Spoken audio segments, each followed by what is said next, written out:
In a short but significant ruling, Australia's High Court has dismissed Corporate Air Charter's appeal against a full federal court decision confirming that standby duty is considered work and must be factored into a pilot's average weekly hours. So what does this mean for pilots and operators? Well, I'm going to discuss all that and more coming right up. So strap in and let's get into it. Good morning, 3614, Alpha Mallow 7 POB with Alpha. Coordinating, Halen, I'm running bank. Talon, bank pressure rolling at 30 degrees. That's 30 degrees there. Stand by star 9000, 1013, K 525. G'day everyone and welcome to episode 184 of Flight Training Australia podcast. A podcast all about flight training and flying in Australia and beyond. G'day, I'm your host Trent Robinson and thank you for joining us. Well, another amazing week has gone by. Tell you what, the weather has turned. We had the wet season seminar on Wednesday night run by CASA with a bunch of really great speakers and fantastic attendance again. I just went along to join in on this one. CASA ran the show and it was really, really great and really good to see so many new pilots and experienced ones there picking up things. As always, I'm always telling people that learning is never over. There's always learning to have. And I picked up a few points as well, a few little things on the function of the radar and how that works and a few other little tidbits. So even just the one little bit, it's all worth it. So well done to Tim Penny and the team there. Really great seminar, fantastic. And great to see so many of you there as well and new faces again coming to say g'day. And I always love meeting those of you who listen to the potty and how much it means to you and what it's done or helped you along in your journey. As always really inspires me to keep going and bringing out the content for you. So thank you for saying hello and coming along.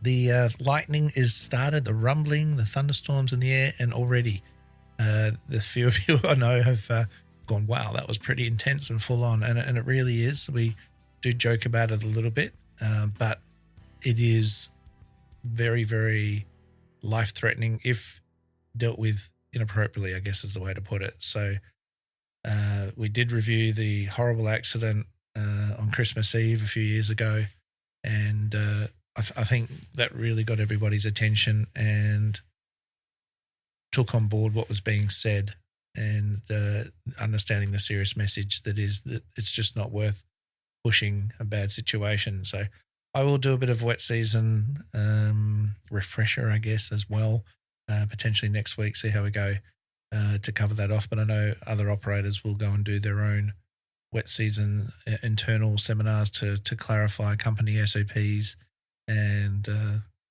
rules of engagement, I guess, for the newer pilots as well. Speaking of new pilots, there's been quite a few new hires going on up here. Hiring is trickling along. I've had the pleasure of doing a few operator proficiency checks and some line training as well. I know a lot of you have been congratulating me for the role at Arafura. Thank you. And to clarify, I haven't left what I was already doing. It's I guess a bolt-on role to what I'm already doing as well, but just fitting into that check and training space and helping out a few of the operators there.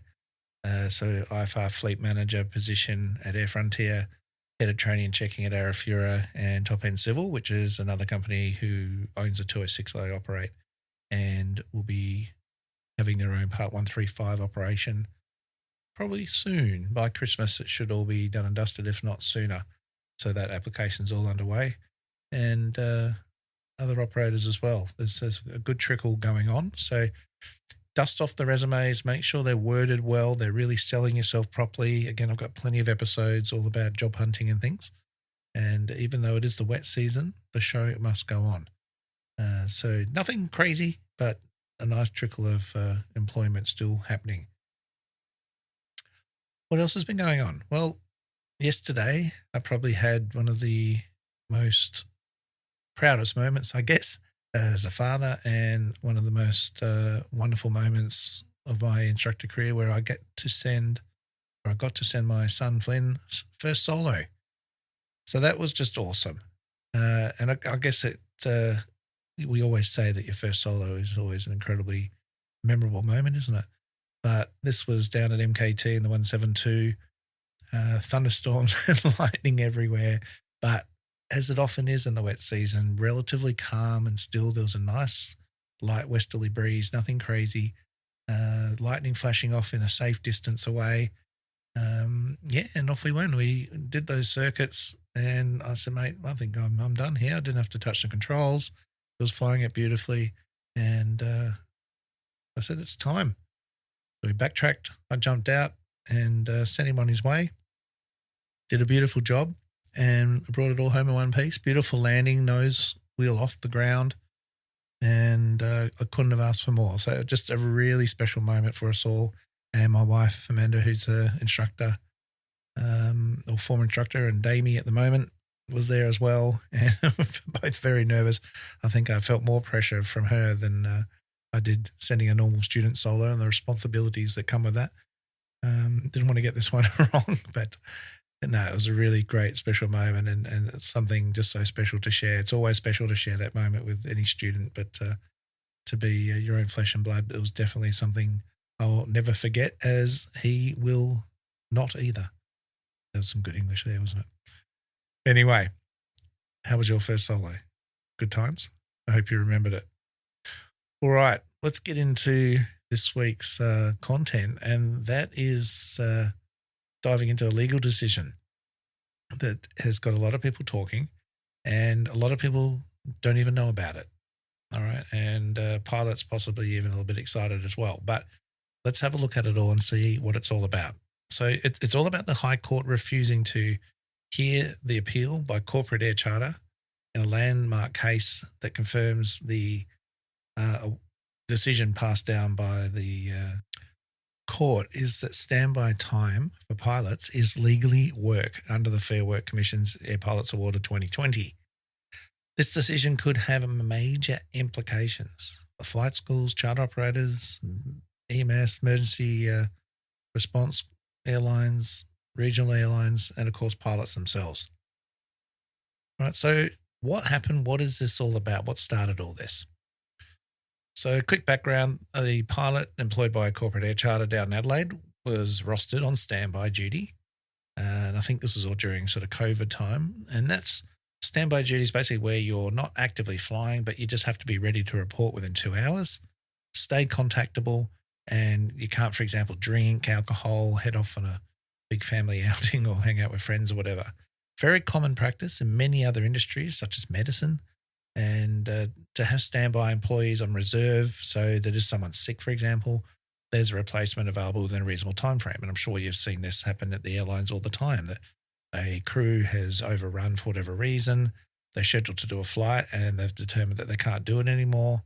The standby crew gets called in and we all have to hang around at the airport for an hour or two whilst they come in and get set up while we get upset, but get set up to do the flight.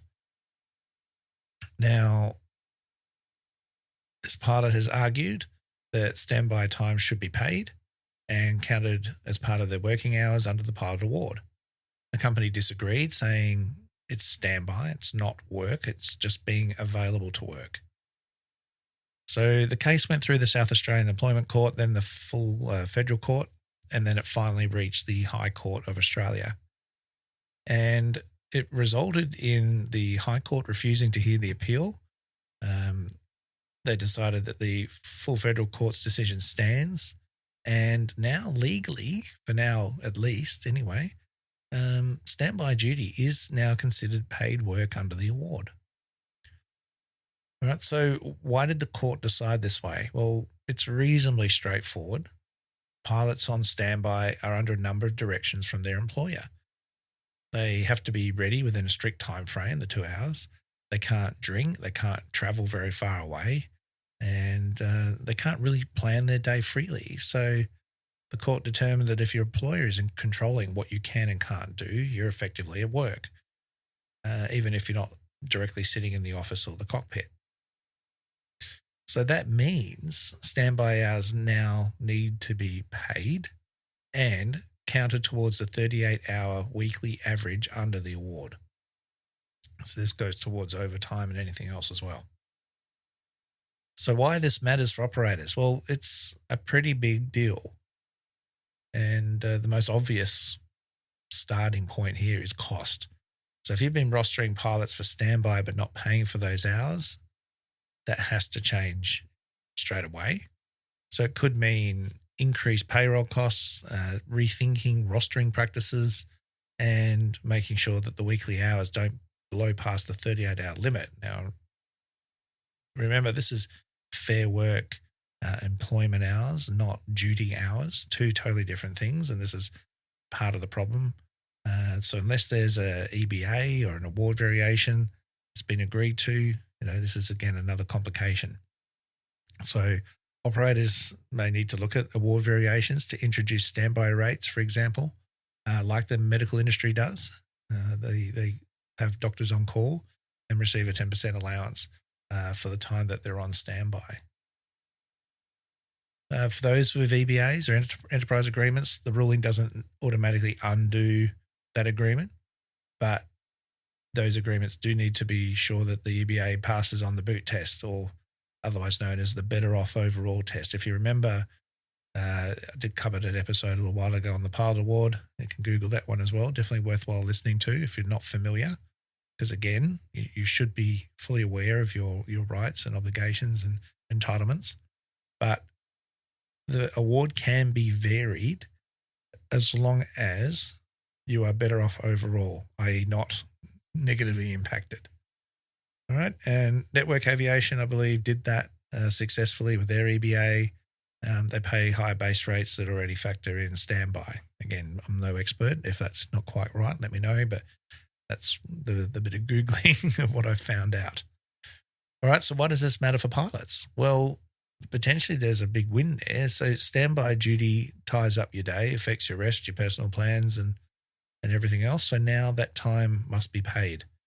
Again, it was maybe a bit ambiguous before, but after the court ruling, they're saying that it should be paid. It needs to be recognised as work, and it must be included when calculating ordinary hours and overtime. So this could mean more money in your pocket potentially, but remember, and this is fairly key, operators now may respond by requiring you, rather than be standby at home, to be standby at base, and then give you other tasks and things to do whilst you're there, which are all reasonable expectations in that role. So it's a bit of a double-edged sword, I guess. You can get maybe better pay and potentially more rigid expectations, but as I say, be careful what you wish for. There should always be some give and take, but at what cost to who? This is the thing. So the broader implications. So remember, this isn't just about one operator in Adelaide. It could influence flight schools using instructors or casual pilots on reserve duty, regional charter operators, aeromedical operations, FIFO operators with reserve lines, and even airlines outside of the award if future legal challenges arise. So operators, may need to employ tens of additional pilots based on the current numbers, if this is the case, to cover all standby periods as rostered, paid services. And that's going to have huge cost implications. It could mean a total review of the services offered by those airlines or operators, make them completely uneconomical. And that means businesses closing down, and that's the last thing any of us want. It's all well and good to go, yeah, I got some more money in my pay packet, I don't have to work as much. But remember, if we're not earning money for the business doesn't survive. So we do need to be very, very careful here that this decision, the impacts that it could have.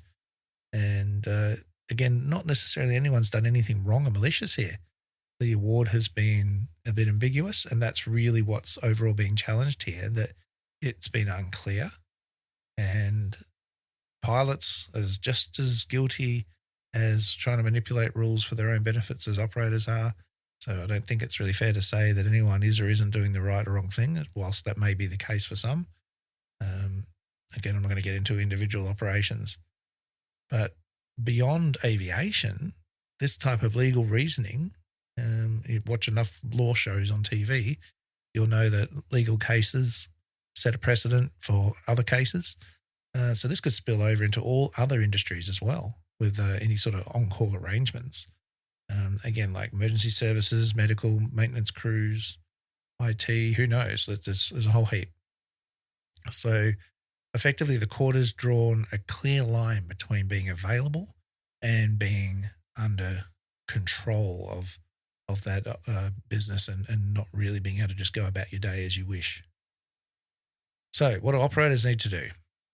Well, this is not something to ignore. So the advice at the IAAA conference was that this has now been said.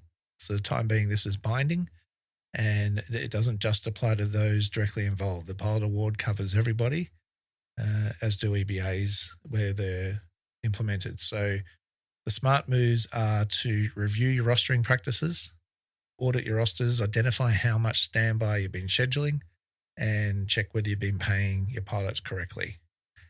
Get legal advice early.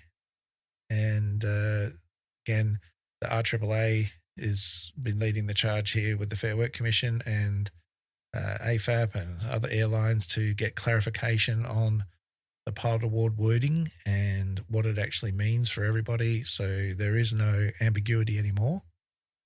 And it may well be worth contacting those organisations and or signing up as a member. Consider renegotiating EBAs or applying for an award variation to make those costs predictable.